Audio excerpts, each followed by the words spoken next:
Bonjour à tous. Aujourd'hui on se retrouve pour une analyse sur le nouveau chapitre de Fairy Tail, le chapitre 489 intitulé Univers 1. Pour commencer avec un avis général sur le scan, je l'ai trouvé trop court. Trop court parce qu'il n'y a pas grand chose qui se passe finalement. C'est beaucoup de blabla. Il se passe rien de transcendant. Même, attention, ne me hurlez pas dessus. Je dis qu'il ne se passe pas grand chose à part du blabla, même si on a vraiment quelque chose d'intéressant qui s'annonce pour la suite.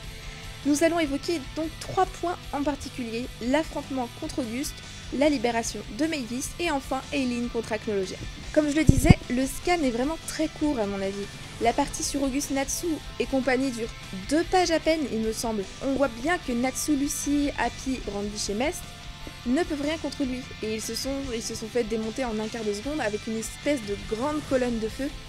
Au passage, j'ai adoré la façon dont Natsu a protégé Lucy, c'était vraiment trop mignon. Fangirl. Donc on voit bien que les priorités de Natsu sont de protéger Lucy, qu'il ne laissera plus personne s'en prendre à Lucy ou même la tuer comme il l'a vécu durant l'arc Eclipse avec Future Rogue. Et ça c'est quelque chose qui l'a profondément marqué je pense. C'est pour ça qu'il saute tout de suite sur Lucy pour la protéger quoi qu'il en coûte. En ce qui concerne Kana et Mavis, je ne comprends toujours pas exactement comment ça fonctionne. Kana a bien utilisé son Fairy Glitter qui a un peu le même processus, le même pouvoir que Fairylo, c'est-à-dire qu'il éloigne le mal, et elle a utilisé ce pouvoir sur le fantôme de Mavis. Mais je ne comprends pas en quoi ça libère Fairy Heart, et pourquoi le vrai corps de Mavis s'éveille. Si quelqu'un a bien compris ce passage, pourquoi Mavis se réveille dans son cristal? Pourquoi l'utilisation de Fairy Glitter fait que son vrai corps se réveille? Elle est censée être morte, oui, mais pourquoi le cristal la maintient-elle en vie et que son corps céleste... J'ai pas vraiment compris tout ça, le fait qu'elle se réveille vraiment. Donc si quelqu'un peut m'expliquer ça m'intéresserait beaucoup en fait.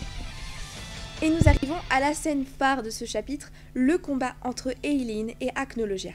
Sincèrement, je trouve qu'Aileen dégage un charisme monstrueux. Elle en impose face à la plus grande menace du manga.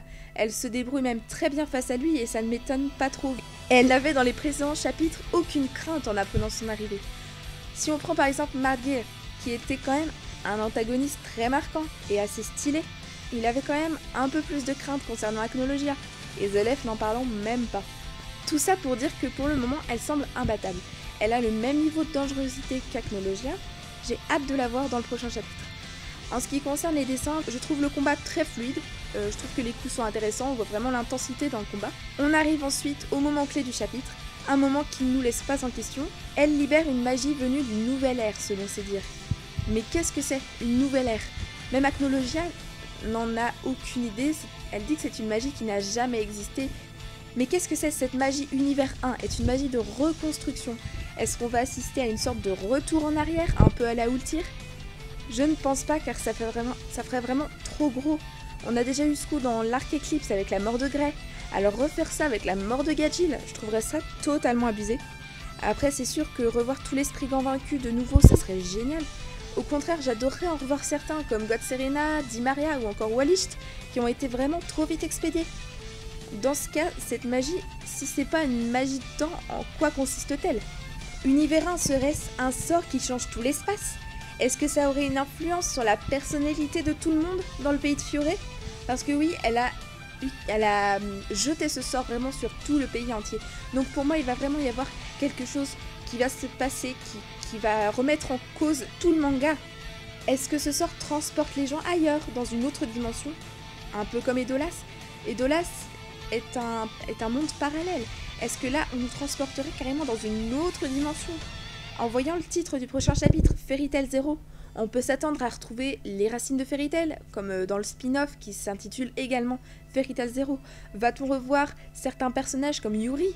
On ne sait toujours pas comment il est mort, et pour moi c'est très important de ne pas savoir pourquoi il est mort, parce que ne pas savoir comment est mort un des personnages les plus importants de Fairy Tail 0, pour moi ça a son importance. Il est forcément quelque part. Est-ce que c'est God Serena? Est-ce que God Serena va revenir? J'aimerais beaucoup. Du coup, en parlant de Fairy Tail 0, est-ce qu'on va revenir aux origines de la guilde? Je ne vois vraiment pas en quoi consiste ce sort, mais une chose est sûre, c'est que j'ai vraiment la hype. Le compte à rebours est enfin terminé, je pense, et j'espère qu'une grosse surprise nous attend au prochain chapitre. D'ailleurs, dites-moi dans les commentaires ce que vous pensez pour le prochain chapitre. Partagez-moi toutes vos idées, vos théories. Je vous remercie de me suivre, ça m'encourage vachement pour la suite. Merci beaucoup, à la semaine prochaine pour le chapitre fatal. Salut! Ah, BS, désolé pour le retard de la review, mais bon, Game of Thrones oblige. Allez,